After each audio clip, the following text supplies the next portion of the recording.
Opening day of muzzleloader season here in Arkansas. It's a beautiful morning. It's about 49 degrees. Light winds coming out of the northeast. The stand that I'm going to be sitting in, that's just perfect because they walk from north to south right across the front of my stand when they do this. It's about 5:30 in the morning. Sunrise isn't until 7:30, but I plan to be out in my stand within about an hour. It's going to be dark, so oh man, I just cannot wait. Taking a shower with the Hunter Specialties Scent Away body soap and body wash.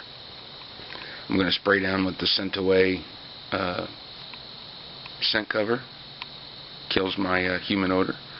Make sure you do the bottom of your boots. And I think it's going to be a fun and enjoyable day. Moths. Okay, well, time to finish getting ready and get out to the woods. It is quite a beautiful morning here in the woods. I've heard some stuff going on around me. People are coming, people are going. Heard some bouncing through the woods. Don't know whether it's squirrels or acorns or what it is, but still a beautiful day to be in the woods.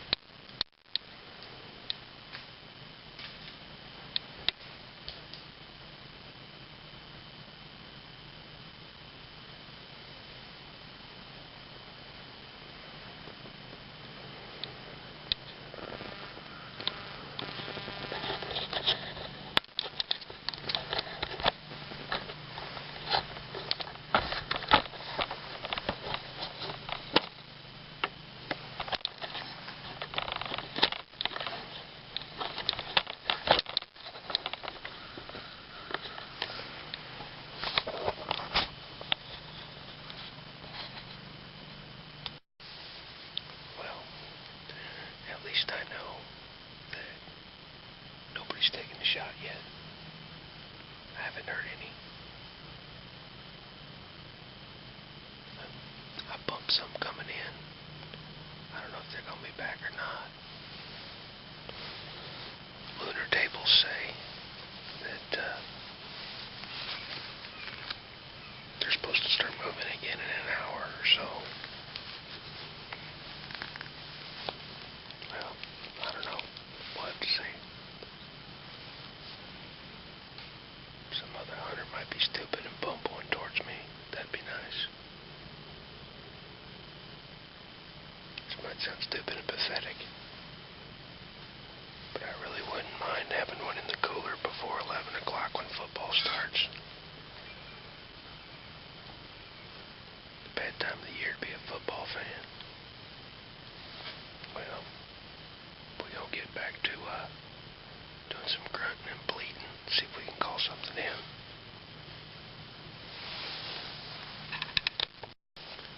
Alright, just heard a shot. Maybe they might be pushed this way, or any of the other 700 acres that are out here. We'll have to see what happens. Either way, I'm in the woods.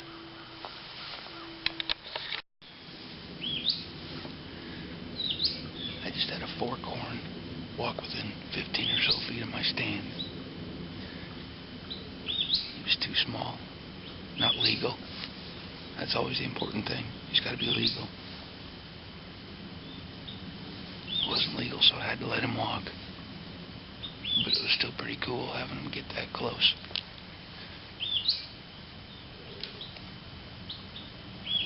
Couldn't get any footage of him because if I'd have moved, he'd have busted me. He ended up tottering off, but he didn't snort. So, we'll see what happens.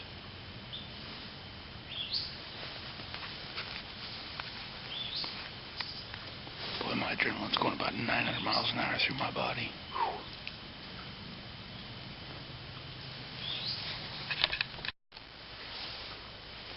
Been on stand for a couple hours now. All I've seen so far is that little forkhorn. That's alright. I got to see something. Nothing that can be harvested yet. I've heard a few shots around me. 3 or 4 or 5. Be nice if I'd push one this way.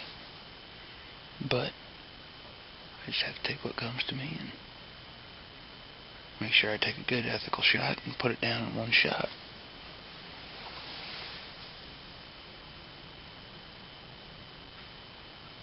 Past everything else, it's an absolutely beautiful day to be in the woods. I'm so glad I don't work in an office. Drive me nuts. Anyway. Well, we're gonna hang around for a while longer. Hopefully we get the opportunity to, if not see some more, then certainly put one on the ground. So, be nice to have a little tenderloin tonight for dinner. Good stuff.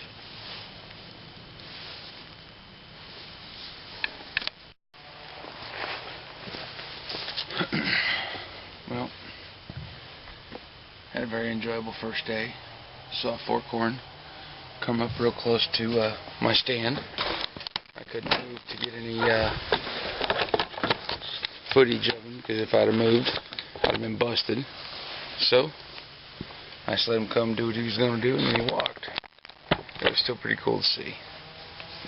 You know, that's one of the reasons why I come out here and hunt. I generally only hunt in the morning because of what it takes to get me out here. I take a shower in the dirt soap and put on clothes that have been washed in dirt and all that good kind of stuff. And so I'll just be, you know, hunting. I'm done until tomorrow morning. But it's looking real good. Had a couple of shots go by, you know, heard a couple of shots around me. It's always good. It means at least somebody is seeing something. And it's not like there ain't nothing out here. So we know that deer are out here. And we know that some of them are slowing down long enough to get harvested, which is good for us. And coming up real soon, I'm going to be writing a essay, if you will, about the ethics of hunting and the reasons for hunting. And, you know, while it's true that we don't have to hunt anymore for our very survival, we don't need to hunt to feed and clothe our families. There's more to it than that. And as some widely known organizations would like you to believe, it's not due to some stupid bloodlust or thinking that, you know, it's just the kill is the only thing that any hunter ever wants or needs. If that was the case, that forkhorn today would be in the back of the truck. But, number one, it's illegal. And I know why it's illegal. And number two, and this is the most important thing, that young buck is going to end up putting his stuff into the gene pool when the larger ones get taken. Unfortunately, and contrary to popular belief, nature like this doesn't take care of itself. If the older bucks continue to go, they will go and go and go and go, and by the time the younger bucks get a chance to do their business, they're going to be, well, they're only going to have 1 or 2 years in. So every 4 or 5 years, you're going to have none of the new bucks coming through. Well, no, actually about every 2 or 3 years, you're going to have none of the new bucks coming through because the old bucks are going to be taking it all over.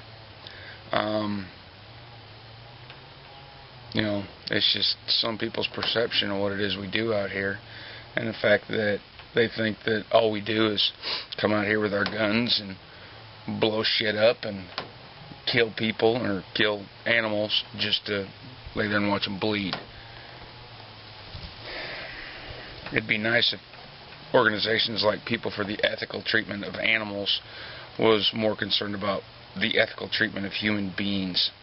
We have far too many kids and women and even some men that are abused and beaten, etc., that aren't treated ethically in any way, shape, form, or idea, but yet they're going to raise the roof about animals. Okay, you know, that's great, but you know, it's kind of like giving money to foreign aid for little kids. It's a great idea, but as soon as every kid in the United States of America goes to bed at night safe, the roof over their head, and a full belly, then I'll worry about some third world country. We have to take care of our own first, and that seems to be the fault, if you will, in a lot of people's thinking. So, as I said, I'm done for today. Going to get my rifle and pistol all packed up and locked up and get ready to go. So, you know, don't really want to leave because it's just so beautiful out here, but anyway. Alright, well, enough for now.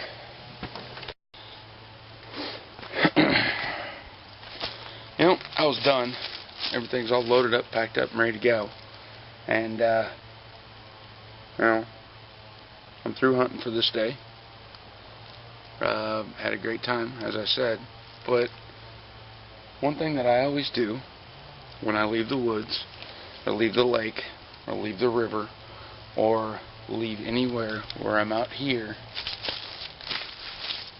in this gorgeous, gorgeous out of doors, part of the crazy outdoor life. One thing that I always like to do is I always like to stop and give thanks for who provided it. Should I say to who provided it? Man builds churches. God builds the woods. Sure, watch. Big buck is going to walk by now that everything's all put away. Just my luck. But God builds the woods.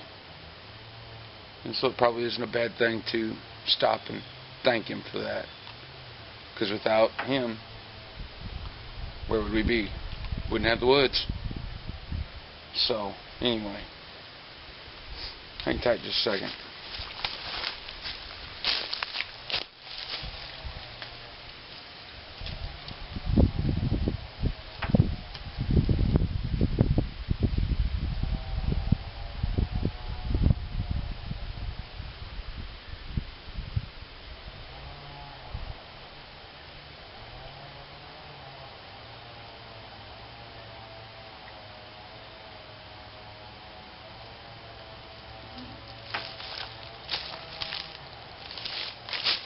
Basically, I'd say thank you for the time and place, the opportunity and the chance. Thank you for what I saw. Thank you for letting me get close to Him. What actual better way is there to get close to God than being out in His house? I can't think of any. Well, fresh pot of coffee's on at the house, so I think it's time to go to the house and get some coffee.